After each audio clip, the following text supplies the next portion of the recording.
Good afternoon again. I decided to come back on here and talk to you a little bit about the different ways of eating. I do more carnivore than anything else, more carnivore, low carbs. I do very little vegetables. Mainly my vegetables have been consisting of potatoes once in a while, very seldom. I don't do a lot of potatoes.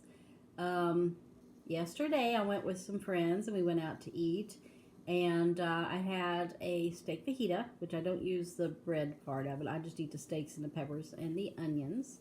And there was some salad, and of course the beans and stuff. I don't eat the beans and rice, but I did eat a little bit of the salad, which just didn't taste good to me. It was kind of bitter, and it's just like, I don't know. Sometimes lettuce can have a bitter taste to it, and this did. So I just mostly ate about maybe four little spoonfuls of it, or it was like, don't want no more. So I just ate the steak and peppers and onions, and that was fine. But anyway, that's the difference in your eating. When you eat differently, you find these things out. Well, a friend of mine, they're trying to do the keto. There's a couple of them, the friends and family, who's trying to do the keto diet. And there's nothing wrong with that diet other than, I will tell you this, watch the high oxalated foods. And with saying that, I learned your almond flour is very high in oxalates, so don't bake a whole lot of stuff like I was doing, because that was my thing. Bake almond flour and everything, breads and all. I mean, that was what I was doing for a long time, and I quit doing that because I found out that the almond flour is very high in oxalates. So do more baking with coconut flour if you're going to bake and you want to help yourself. That's one way to do it. Don't get discouraged. That's the main thing, because you may read some keto comments where someone says, I lost 10 pounds in 2 weeks or whatever. Well, good for you, because even when I was doing it, I didn't. But I'm an older person. My metabolism isn't as fast as it used to be, so to speak. So you people who are doing this keto, who are younger, you're going to lose weight faster than us older people. So I don't want you to just say, I'm going to give it up. Don't do it a week and 2 weeks and say, I'm not losing no weight. Before you do anything else and you start this, in the mornings when you get up, it's the best time I've found to do this, measuring and weighing yourself. Now, sometimes I wait till I've moved around a little bit and then I weigh myself, because I find out once I've been up and I moved around, like come in to make my coffee or maybe get, stuff done around here in the morning and then go weigh myself, I weigh less than I do when I first get up in the morning. I don't know if it's kind of a fluid type thing. I don't know why. It just does it to me. Some people it may not. Now, another thing you don't want to do is say, okay, I'm not losing no weight, but I feel good, but I'm not losing no weight. This makes no sense. It does make sense, because here's what happens. This is what happens to me. Not everybody's this way. I lose weight in inches. So I measure myself. And I measure myself different than other people. Like, I want to know how much fat I lose. See, I got fat around my neck. Well, I want to know how much of this fat I'm losing around my neck. So I measure my neck. I measure around my arms, this part of my arm, because this is my fattest part of my arm. So I take my measuring tape around it. And I do this before I get dressed, because the reason is you don't want your clothes, it bulks you. So you want to do it your natural, in your birthday suit, so to speak. Just measure yourself in your birthday suit. Then I go above my breast, okay? And then I do my breast and I go below my breast, because you got back fat back here that you lose, that you don't even realize you're losing until you go to snap your bra. I'm like, oh wow, I went from the farthest one to the end to I'm to the next one. Great, I've lost inches around. I didn't even realize it. Why? Because you didn't measure there. Then I measure above. See, I measure my belly button or my waist. First do your waist. So it's my neck, my arms, above my breast, below my breast, or right under your breast is what I do. Then I measure, well, I might do my abdomen. I don't know if I do or not, because I do my waist. I think it's my waist I do next. And then I like to do right around my belly button, because you lose fat there you don't even know about. You don't think about that. But that's your belly. That's where I want to lose my weight. And then I go and do my hips, and then my thighs, and then my calves, because all those areas you lose inches in. Even though your scale's not telling you you've lost any weight, when you can put your clothes on, you're like, man, they're so loose on me. Wow, I've lost weight. But no, my scale still says I gained weight. So I do this measuring once a month. I don't do it every week. I might get on my scales through the week just to see, like, in the mornings, to lose any, to gain some. And you will, according to what you eat, because some stuff may make you hold in some, if it's sodium, high in sodium, you may retain some water. So my thing to you is be careful.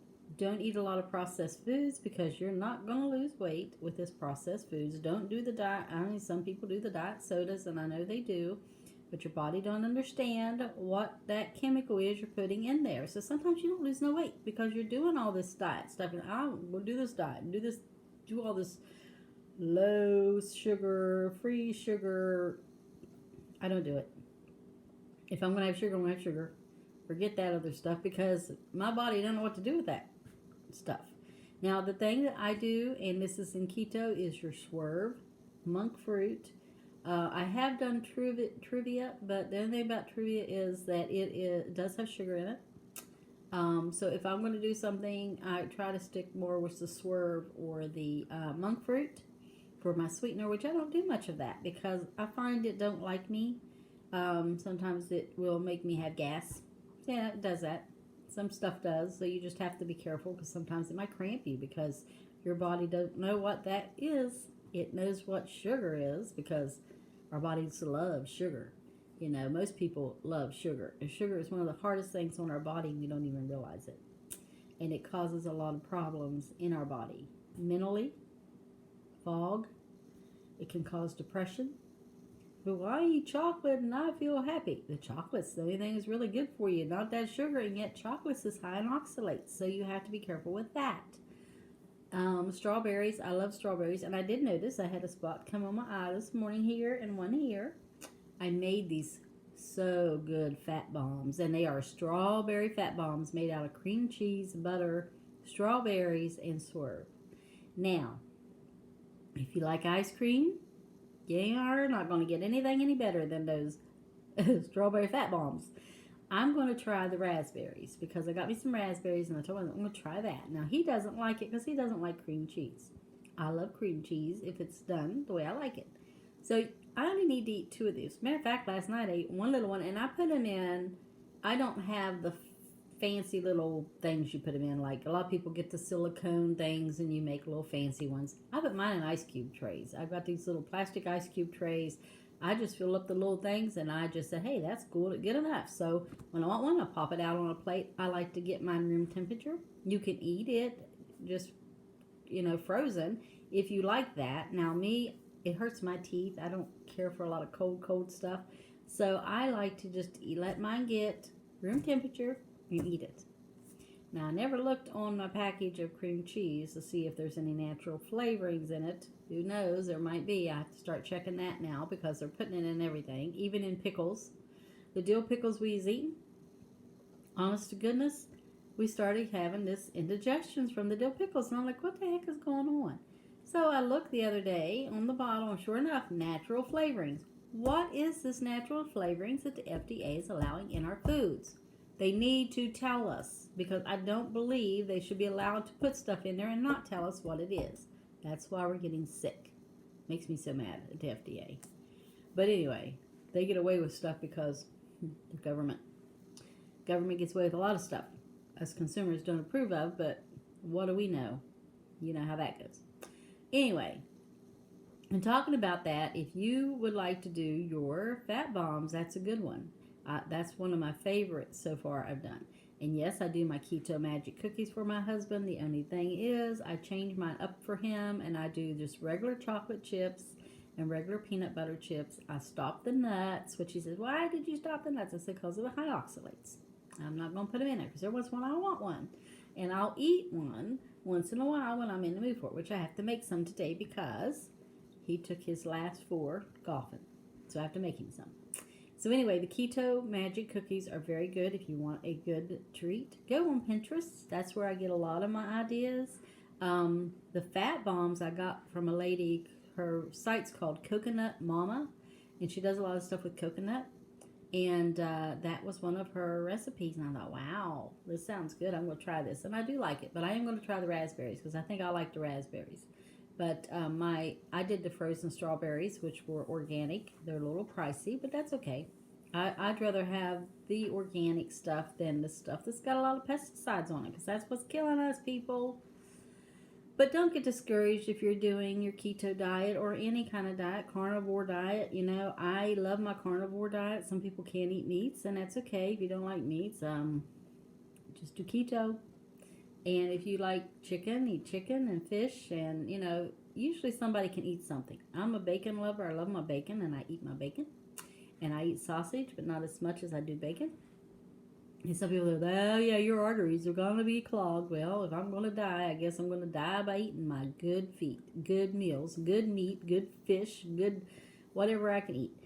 If it's going to kill me, it's probably going to be the processed stuff that's already been in my system that it hasn't got out of there yet.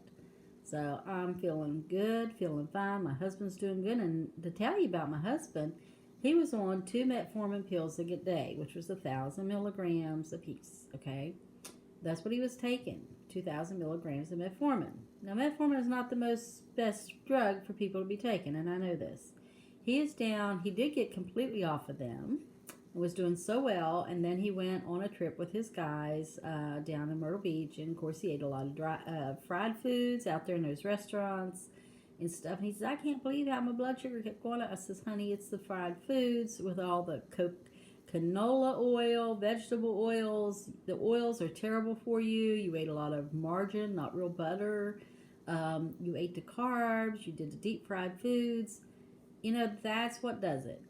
And I hate to say it, but it is. This processed stuff that we're eating causes your blood sugar to spike up and down, because he can have a potato at home with real butter, doesn't even phase his blood sugar.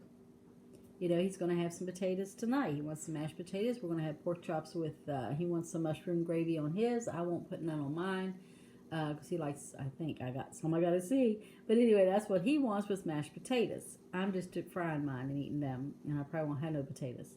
But it just depends on my day and my mood. If sometimes I'll have a potato, sometimes I won't.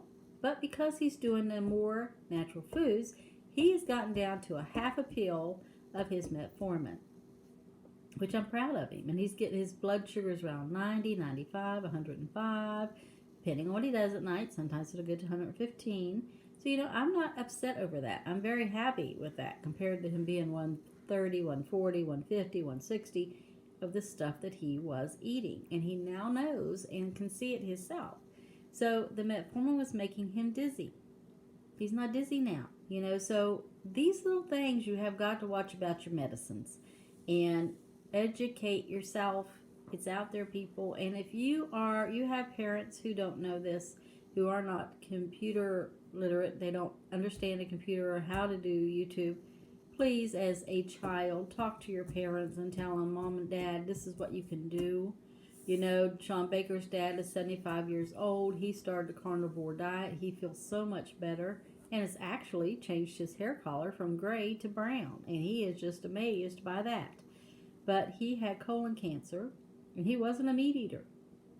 Now he's a meat eater, and every time he's went to have his colon checked, they say it looks great. So there are things out there, people, that you can help yourself and get off some medicines. So anyway, that's my little thing. Please don't get discouraged if you're trying the keto way of eating or carnivore. Give your body some time, because, you know, for years we put this stuff in our body. It's a wonder we're even alive now. But all this junk we've been putting in our body and doing to our body, it's been hard on our body. So it takes our body time to get over this. It takes a year or 2 years, you know. Sally K. Norton said it took a decade for her to get all the oxalates out of her body, because she was such a vegetarian and ate so much vegetables. It was really high in oxalates that she messed her body up. So, you know, she's one that you need to go check on. And another lady that you can check out if you're bipolar, she was on medicines. Her and her dad both was very bad, depressed people. They are now off of all medicines. And her name is Amber O'Hearn, Ohearn. Check her out. Learn about these people. And you know, it's funny because I love these people who go on there and tell their success stories because they want to help you. It's not just about them, it's to help you. And that's why I do what I do, is to try to help people see things and see what's going on. It was just like last night. I was feeling terrible. I was getting a sinus infection. I could tell it. It was in my ears, down my throat. I could feel it here and in my head. And I'm like, okay, sinuses is acting up. My throat was getting sore. I said, I got to do something. So, of course, I got my Vicks Vapor Rub. You all know me. I'm a Vicks Vapor Rub person. I love it and will always. And I Vicksed my ears and my throat. In my ears, I took Q-tip and I put a little bit of the Vicks on it. And I'll stick it down in my ear, and get that in there. And it helped. And I went to bed. I was in bed at 8:30. I felt so bad. And I did my feet, put the Vicks on the ball of my feet with the socks, washed all of it off this morning because you have to do that. You don't go around and not wash off the Vicks because it's not good for you. It can cause you to get pneumonia. And I even put my little vaporizer. It was not my vaporizer, it's my diffuser. And I put some eucalyptus oil in it, doTERRA's. And I also did doTERRA a little bit of frankincense, which I hadn't done before. And then I added a little bit of Vicks Vapor stuff that you usually put in a vaporizer. I thought, I'm going to put a little bit of that in there. And I'll tell you, I woke up this morning feeling better than I felt when I went to bed. I still had a little sore throat. So then I remembered about reading coconut oil. It's a bacteria cleanser and helps your bacteria, kills bacteria. So I thought, okay, I'm going to get up and drink me a hot glass of lemon water and put some coconut oil in it. So I did. And it took care of my sore throat. So now my throat is not sore. So coconut oil is very good for you. It's got a lot of benefits. And you should check that out. But anyway, that's all I'm going to talk about today. You all have a great day. And maybe you'll see me next week. I don't know. Love y'all. You take care and God bless and enjoy your day. Bye-bye.